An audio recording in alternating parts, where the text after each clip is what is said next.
Драстично намалување на царините за увоз на литиум-ионски батерии, намалување на царините за 67 производи кои се користат како репроматеријали во индустријата и целосно укинување на царините за увоз од Соединетите Американски држави предвидуваат измените на Законот за царински тарифи кои владата ги достави до собранието. Иницијатива за намалување на царините за литиум-ионските батерии уште во 2017 година имаше и предходната влада, но ВМРО-ДПМН тогаш се противеше, велејќи дека таа мерка служи за збогатување на тогашниот вице-премиер Кочо Андјушев, затоа што само неговата фирма Брако користи такви батерии. Антикорупцијската во 2019-та утврди дека имало судир на интереси кај Андјушев зашто не се иземало од расправата за оваа точка во владата.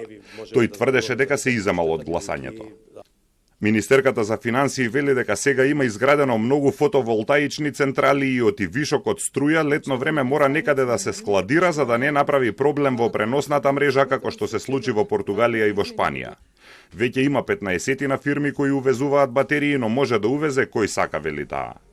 Моментот кога фотоволтаиците произведуваат или го доживуваат пикот е во летниот период. Ние немаме капацитет на енергетската мрежа, да кажам, преносна, да може сето тоа да го собере и да го пренесе. И тоа е сериозен проблем.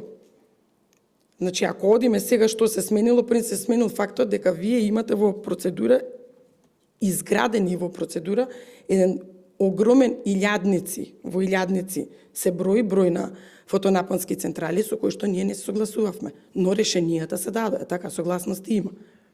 И сега ние мора да бараме решение за истото. Затоа што ќе имаме проблем. Министерката соопшти дека се предлага намалување на царините за увоз на 67 производи кои се користат како суровини или репроматеријали во автомобилската, металопреработувачката индустрија, металургијата и енергетиката. Целта е да се зголеми извозната конкурентност на домашните фирми. Царините за увоз на сите производи од Соединетите Американски држави целосно се укинуваат. Владата вели дека работи со американските власти за укинување и на американските царини за македонски производи.